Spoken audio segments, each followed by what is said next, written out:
हमारे देश हिंदुस्तान के किसी भी राज्य में जब भी इलेक्शन पड़ता है, हर एक पार्टियां अपनी अपनी दावे लेकर के और जनता के सामने पहुंचती है। इन सारे पार्टियों में एक दावा बिल्कुल कॉमन होता है महिलाओं को लेकर के। हर पार्टियों का एक दावा होता है कि अगर हमारी सरकार बनेगी तो हमारी सरकार में महिलाएं आधी रात को भी बीच सड़क पे अकेले घूम सकती है। जनता भरोसा करती है, वोट देती है, सरकारें भी बनती हैं, लेकिन इसके बावजूद भी आए दिन ऐसी ऐसी घटनाएं सामने निकल के आती है जिसे सुनने के बाद, जिसे देखने के बाद लोगों का कलेजा तक कांप उठता है। आज की भी कहानी में बिल्कुल कुछ ऐसी होता है। एक व्यक्ति को पेड़ से बांध करके और उसके सामने ही उसके पत्नी के साथ गैंगरेप किया जाता है। जब ये खबर सोशल मीडिया से लेकर अखबारों के माध्यम से लोगों तक पहुंचता है तो फिर से लोगों का सरकार से एक ही सवाल होता है कि आखिरकार हम सुरक्षित कब होंगे।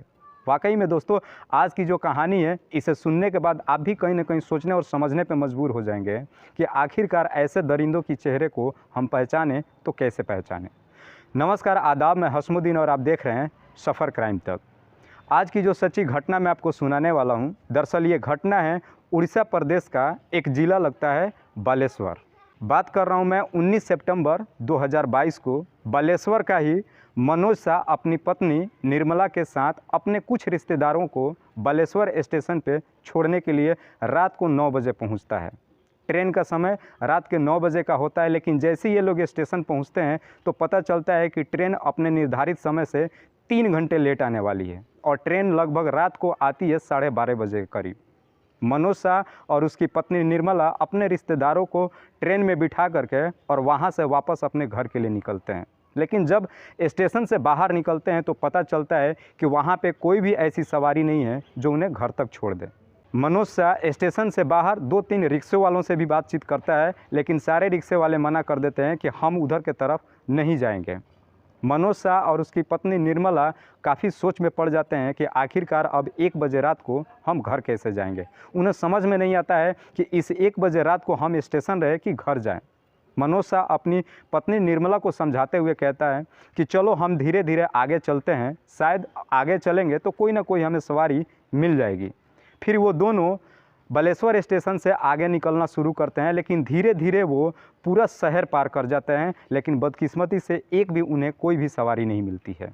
लेकिन जब वो टाउन को पार करके और सुनसान रास्तों पे पहुंचते हैं, रात को करीब लगभग 2 बजे के आसपास कि अचानक उनके सामने लगभग 6 लोग आ जाते हैं और वो उन्हें घेर लेते हैं।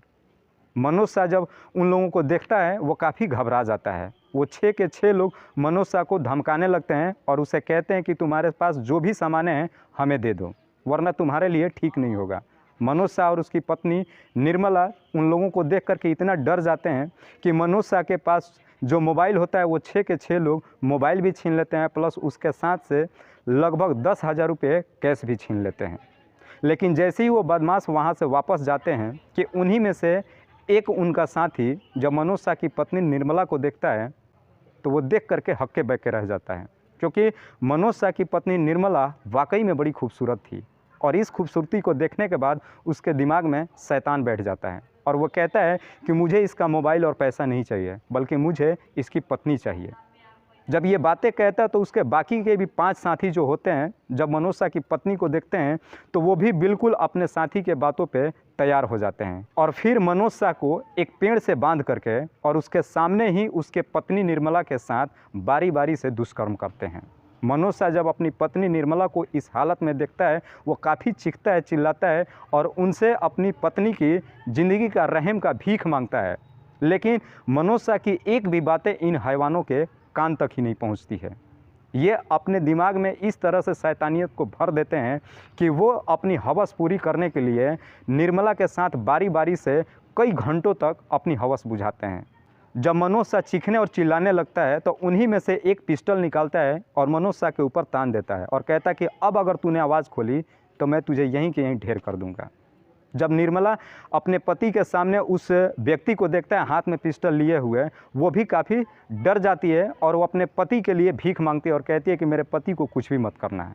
लगभग 2 घंटे तक ये सारे दरिंदे निर्मला के साथ में एक एक करके हैवानियत करते हैं। जब इनकी हवस पूरी हो जाती है तो रात के लगभग 3 बजे वहाँ से रिटर्न होते हुए और इनको धमकी देते हुए कहते हैं कि अगर इसके बारे में तुमने किसी को कुछ भी कहा तो हम तुम्हें ढूंढ लेंगे और ढूंढने के बाद तुम्हें हमेशा हमेशा के लिए इस दुनिया से हटा देंगे।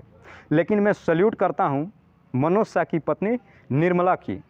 इतना पीड़ा सहने के बावजूद भी उसने हिम्मत दिखाते हुए और उसी वक्त अपने पति मनोज शाह के साथ बालेश्वर के पुलिस थाने में पहुंच जाती है और जा कर के रिपोर्ट दर्ज कराती है। जब बालेश्वर के थाने में पहुंचती हैं और थाने के अधिकारी निर्मला को और उसके पति मनोज शाह को इस हालत में देखते हैं, वो काफ़ी घबरा जाते हैं। जब पुलिस वाले निर्मला और मनोज शाह से पूछताछ करते हैं तो ये दोनों पूरी कहानी पुलिस वालों के सामने रख देते हैं। इन दोनों के तहरीर पे पुलिस वाले उन 6 अज्ञात लोगों के विरोध में मुकदमा दर्ज कर लेते हैं और फिर पुलिस वाले निर्मला को मेडिकल के लिए भेज देते हैं। अगले दिन निर्मला की मेडिकल रिपोर्ट भी आती है, जिससे साफ पता चल जाता है कि निर्मला के साथ में गैंग रेप किया गया है। इससे पहले कि ये खबर सोशल मीडिया से लेकर अखबारों के माध्यम से लोगों के सामने पहुंचे, लोग सड़कों पर उतरे, रोड जाम करे और सरकार के साथ साथ प्रशासन के ऊपर भी दबाव डाले। पुलिस इस केस को काफ़ी सीरियस तरीके से लेती है और फिर इन अज्ञात 6 लोगों को तलाशी करना शुरू कर देती है। घटनास्थल की जगह जब ये दोनों बताते हैं, पुलिस वहाँ के तमाम एरिया की सीसीटीवी फुटेज को खंगालना शुरू करती है और आखिरकार वो 6 के 6 चेहरे उन सीसीटीवी फुटेज में दिख जाती हैं। पुलिस जब उस सीसीटीवी फुटेज को निर्मला और उसके पति मनोज शाह को दिखाती है तो ये दोनों उन 6 के 6 आरोपियों को पहचान लेती है। पुलिस अपने खुफिया एजेंटों के माध्यम से उन सारे आरोपियों की पहचान करती हैं और अपना दबिश दे करके और उनमें से 4 आरोपियों को अपने हिरासत में लेती है। उन 4 आरोपियों में से एक का नाम होता है बुल्ला साहू, दूसरे का नाम होता है फलका मुर्मू, तीसरे का नाम होता है कनक सिंह और चौथे का नाम होता है देवेंद्र सिंह। 2 जो इसमें आरोपी होते हैं वो नाबालिग होते हैं। फिलहाल पुलिस ने इन चारों आरोपियों को अपने हिरासत में ले लिया और जो 2 नाबालिग है अभी रडार से बाहर हैं, पुलिस की गिरफ्त से बाहर हैं। लेकिन बालेश्वर पुलिस स्टेशन का एसडीओपी मानस कुमार देव का कहना है कि हम किसी भी आरोपी को बख्शेंगे नहीं और बहुत जल्द ही उन 2 आरोपियों को भी अपनी हिरासत में लेने वाले हैं। फिलहाल पुलिस ने इन 4 आरोपियों को हिरासत में लेकर के जेल भेज दिया है। मनोज शाह की पत्नी निर्मला की हालात अभी ठीक नहीं है, क्योंकि वो इन सदमों से इस कदर से डर चुकी है कि अभी उसका ट्रीटमेंट चल रहा है। देखना अब ये है कि आखिरकार वो अब इस सदमे से कब तक बाहर निकलती है। दोस्तों, इस कहानी को सुनाने का उद्देश्य मुझे किसी को परेशान नहीं करना है, किसी को तकलीफ़ नहीं पहुंचाना है। बस आपको बताना है आप जहां भी रहें सुरक्षित रहें और अपनों का ख्याल रखें। तब तक के लिए जय हिंद, जय भारत।